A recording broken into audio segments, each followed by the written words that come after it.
I want to show you a video that's going very viral on the internet of a MAGA woman in Washington, D.C. being asked a question about Juneteenth, the federal holiday, and she gives the most egregious, out-of-pocket, disgusting rant that I have heard in a long time. And I want you to take a listen because it follows this continuing trend we see of the Republican Party and MAGA in general radicalizing on issues like this, on issues like the LGBTQ plus community. And it's really important to talk about these things so people are aware if they are voting for Republicans, what they're voting for. Because I would argue you're voting for this.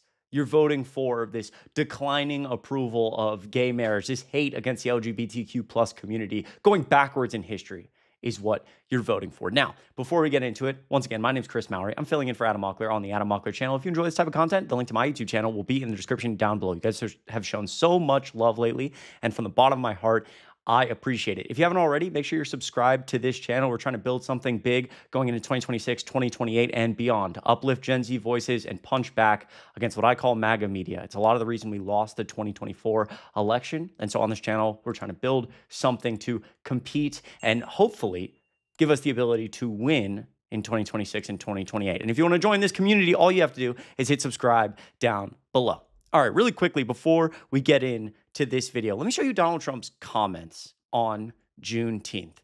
Trump criticizes non-working holidays on Juneteenth. You know, that day we were all waiting to see if the White House was going to say anything about this holiday. Caroline Leavitt, the press secretary, was asked about this, and she was like, I haven't heard anything. She gave her bullshit answer. And then Trump finally, around 7 p.m. or so, said this on his True Social account.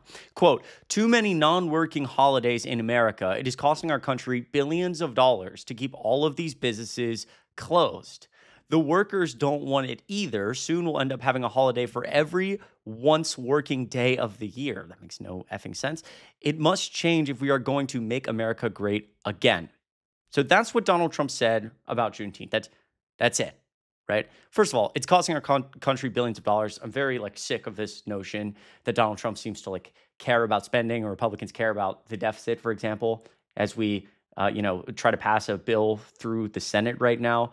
This big, beautiful bill that adds $3.8 trillion with a T to the deficit. DOGE does nothing but ruin people's lives, doesn't actually create any savings, especially compared to $3.8 trillion. So this is just garbage. But it's also interesting because that's Trump in 2025, right? That's what Trump said just a few days ago about this holiday.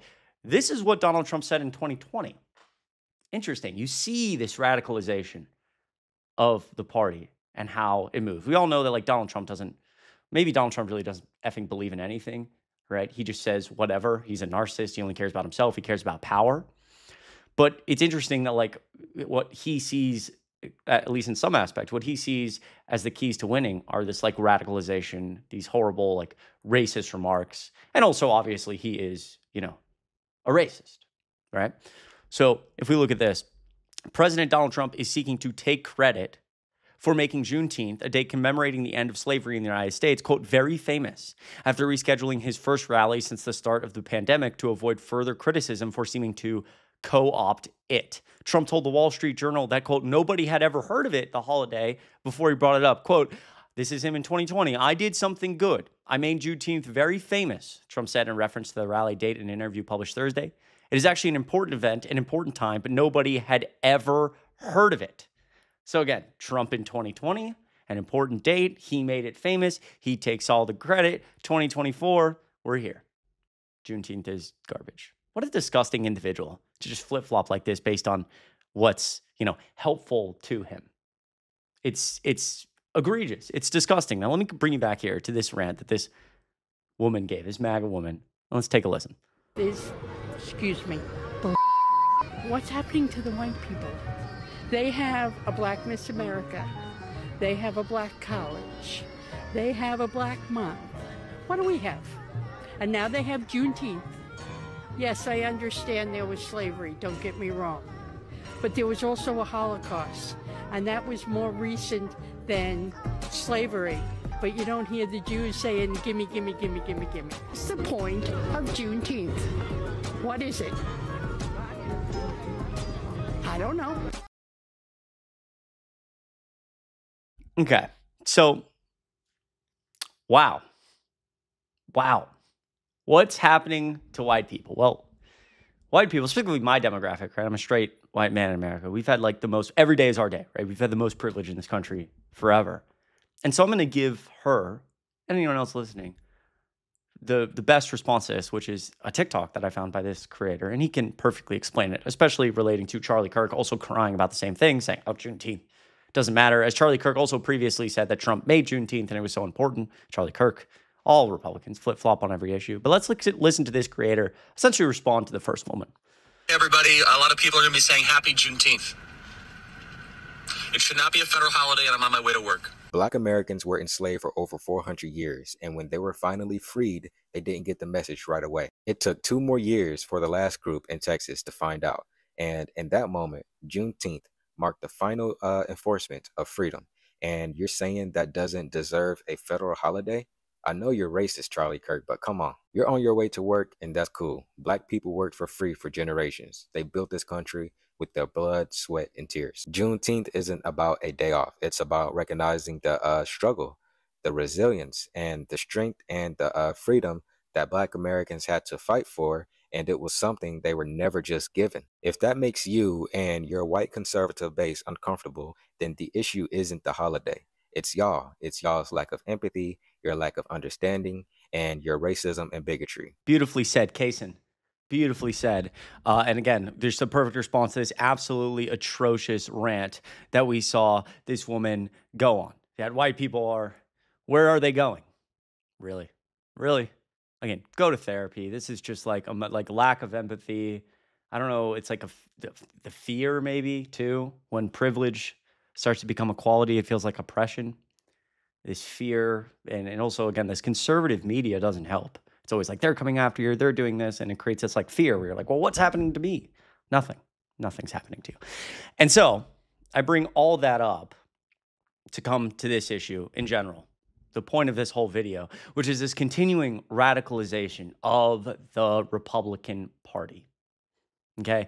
This is a poll that I find very fascinating that came out just in the last 2 weeks. American views of the moral acceptability of same-sex relation. Regardless of whether or not you think it should be legal, for each one, please tell me whether you personally believe that in general it is morally acceptable or morally wrong.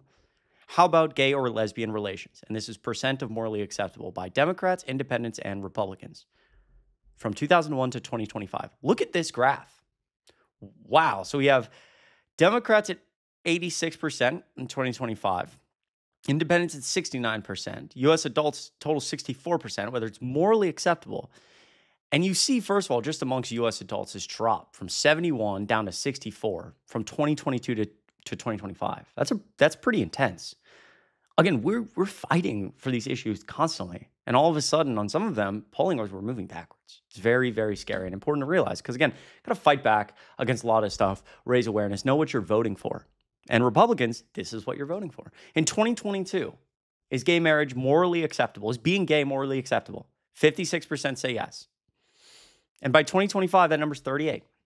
38%. That's 3 years, if that. That is stunningly gross. That is disgusting. That is a 20-point drop-off. Where new people are entering the party who are further radicalized, and people in the party are becoming more hateful, more bigoted. And again, these things have real consequence. I cannot stress this enough. It's not just about like what we see online or fight. Like these are real human lives at stake. You know what I mean? And like when you see stuff like this, it's not only taking away the ability for fellow Americans to live their lives, love who they love, be who they want to be. It's causing real intense harm for these communities, for the LGBTQ plus community, as this hatred gets more intense. The hate crimes, the percentage of hate crimes goes up. They go out in public. They get yelled at. They, could potentially be the victim of a crime. They feel less comfortable doing X, Y, or Z, living their life. And that is so tragic. Again, this country is supposed to be about, doesn't matter who you love, doesn't matter what you look like, doesn't matter where you came from. We're all Americans and we fight together. And so this is stunning and ridiculous and gross. We need to fight back against it. And that's why I advise you not to vote for Republicans and keep talking about these issues moving toward 2026 and 2028. Listen, once again, I appreciate you watching this video. My name's Chris Mowrey, filling in for Adam Mockler on the Adam Mockler channel. If you enjoyed this video, make sure you leave a like and subscribe as we try to build this community. It means so much. And once again, the link to my YouTube channel is in the description down below. You guys have been showing so much love. I'm also live sometimes on TikTok. I post on Instagram, Twitter, all those other things. And my username is the same, Chris D. Mowrey. I appreciate you so much. I hope you have a great weekend. I will see you in the next video.